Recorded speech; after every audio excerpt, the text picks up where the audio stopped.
What's up, guys? Today we're coming at you with a PK Pendulum Magician deck profile. But before we jump into this deck profile, I'd like to give a thanks to Team FTK for this guest upload onto the channel. If you guys like it, make sure you Gallic gun that like button for the guys. So let's jump into this deck profile and let's see what we're coming at you with. First off, we're running mandatory 3 Harmonizing Magician. Harmonizing Magician is a very good card. It's going to help you whenever you pin summon it from the hand to be able to get that special summon from out of the deck, a magician out of the deck. That way you can go into your crazy plays. Also too, when he's in the pin scale, for every magician that's in the extra deck, he's going to give that every monster a 100 attack point boost. So that could be very useful for whenever you want to go for those game pushes. Also running 2 Black Fang Magician. Black Fang Magician is very good. Helps you to recur monsters like a Monster Reborn whenever it's destroyed. Also too, to be able to cut the attack points when it's in the pin scale, you can use his effect to blow him up, cut the opponent's monster attack points down. That way you can get over those crazy monsters. We're also running 2 Purple Poison. Purple Poison is a very good defender for the deck. It's going to help you to be able to have a good defensive wall, then have 2100 defense. Also too, whenever it's destroyed, it's going to be able to kill a monster on the opponent's side of the field. So it's very useful.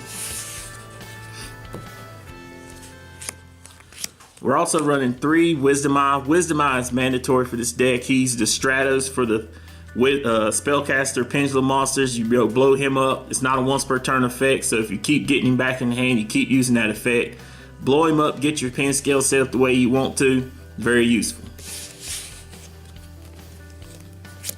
We're also running 2 Oath Dragon. Oath Dragon is very good for the deck. Helps you to be able to recur the monsters that you lose either in the graveyard or in the extra deck. And in the pin scale, he's going to be able to help to get those monsters out of the extra deck. Whenever he's summoned, normal summon or special summon, he's going to help you be able to get those monsters back out of the graveyard. So that can be very useful to you. I'm also running 1 Zanky Magician. Zanky's just good for being able to be a problematic monster like monsters effects. You'll be able to stop those on the field. Also too, he's a good level 7, so he's going to help you go into those level 7 plays or rank plays. We're also running 1 Dragon Pit Magician. Dragon Pit's also helpful for the level 7 plays, for the rank plays. Also too, when he's in the pin scale, to be able to help you to pop that back row or that pesky spell card that could be a problem to you is very useful. We're also running the Supreme King package in the form of 3 Chronograph and the 1 Time Gazer. This is a good little package, a good turbo package to help you to get your engine going. You want to go into Electromite as fast as possible. By being able to do that, it's going to help you to turbo through the deck and help you get the plays that you want to make. The same thing with 3 Dark Worm and the 1 Gate Zero.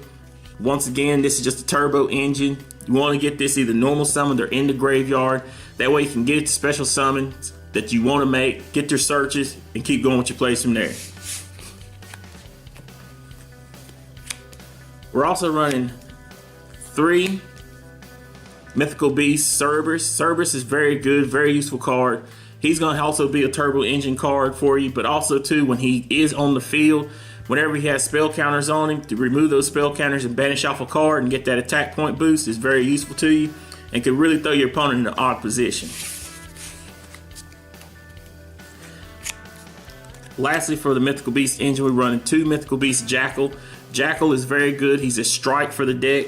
He's going to help you when he's on the field. Your opponent gets a little hairy over there, be able to move counters off him. He's going to also be able to be like a solemn strike for you, so that's very useful. And lastly, for the monsters, running 1 Silent Boots. Silent Boots is just going to be helpful for whenever he is in the graveyard to banish out and get one of our Phantom Knight cards and, you know, be able to step to Phantom Knight plays. But that is it for our monsters. For the spell cards, we're running 2 Allure Darkness. Allure Darkness, most of the deck has got a good amount of dark monsters in it, so we can be able to draw through our deck, get to the pieces that we need to, and banish out whatever we don't need at the time. I'm also running 1 Dragon Shrine and 1 Foolish Burial. I like to run one in one of these because if my opponent does have Ash or some way to stop the Dragon Shrine, I do not want to have 2 Dragon Shrines in hand. So it's very useful to me to have 1 Dragon Shrine and 1 Foolish Burial just in case I draw both of them in hand at the same time. That way I can send 2 things at one time and not have to be worried about any options that might be a problem in my way. Also running 2 Duelist Alliance. Duelist Alliance, I'm running it at 2 even though it's a once per turn effect. I'm still running this at 2 because I still want to see it, and there's cards that I can grab out of the deck that could be very beneficial to me to be able to get those cards in hand at the right time. I'm also running 2 Pendulum Call. Pendulum Call, I like running it at 2. I think 3 is a little bit too much, too cloggy, but running it at 2 is very useful to me if I get both of them into hands at the same time. Pitch one of them for the cost of Pen Call and just go off my plays from there. And it can still be very useful to me, get the pen scales that I need and go off my plays. And lastly, for the spell cards, I'm running 1 Star Pentagraph. A lot of players that play Pendulum Magicians are not running this card, but in my opinion, it's a very good card. Whenever your Pendulum Magicians get destroyed, you're still going to get a search. Also, too, they're not able to be targeted by spell effects, so that's very useful. You know, you start getting your Magicians out there. You don't want them to be, you know, popped off by some crazy spell card or be targeted by some crazy spell card that can be detrimental to your plays. But that is it for our spell cards. For the trap cards, I'm running 1 Time Pentagraph. I still feel like a lot of Magician players are not running this. I think it's still very useful to be able to pop one of your Magicians and still clear off an opponent's card.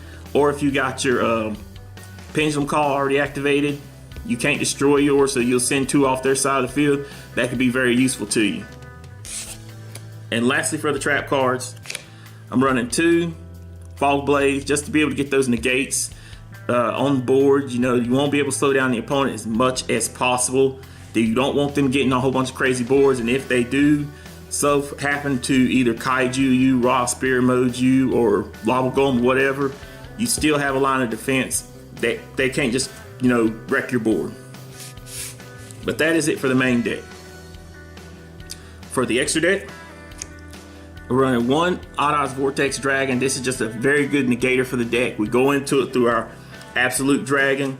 So to be able to get this on board, very useful to us. We're also running 1 Borlo Savage Dragon. Borlo Savage Dragon is a very easy card for this deck to go into. Also too, the fact that you're gonna go into Electromite, so you're gonna at least get 2 negates off of it. On top of that, he's gonna get a boost for attack points. So he's very useful for the deck. And I recommend that this deck has this card in. If you're not playing it, you need to get this card and play it in Pendulum Magicians. Also running 1 Ignister. Ignister is just very good. Once again, if you have your Time Pentagraph up on the field, you've activated Pen Call, things like that, that's going to be extra measures to be able to clear off your board. He's non-targeting removal. Very useful to you. Very, very good. Also the same thing with Supreme King Dragon Clearwing. He's going to be a dark hole for your opponent's side of the field on summon. That's very useful to you, very easy to go into. We're also running the FA Dome Dragster. This is just to make sure that it's just another negate to make sure your opponent's going to have to fight that much harder. When you set up your crazy board, they're going to have to worry about spell card negation, monster negations. You want to be able to make sure you put as much pressure on your opponent as possible. We're also running 1 Odd Odds Absolute Dragon. This guy's good for helping us to get into our Vortex Dragon. That's the main reason for him being in here, but he's very, very good.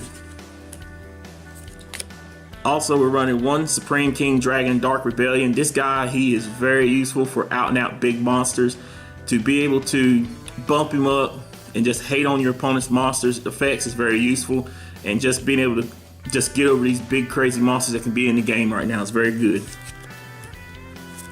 Also running 1 number 101 Silent Honor Arc. This guy I feel is, you know, very needed in this deck, and also a very good out for many monsters that are in the meta. A lot of people are not going to see this coming.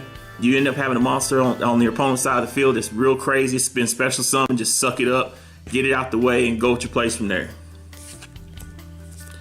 We're also running 1 Tornado Dragon. Tornado Dragon is, you know, I feel a very good choice for this deck. You know, you don't want to be set up where you end up getting locked out of your pendulum spots. So if there's a problematic card on your opponent's back row, end up going into a Tornado Dragon, blow off the problematic cards, and just keep going with your plays from days. Same thing with the Biscuit Dweller. A lot of graveyard effects are popping off. We do not want to see them things. You know, if your opponent's activating in the graveyard, lock them down and just say, you know what, you're going to have to wait a turn, let me get my plays going. Then you can go on that with the handshake.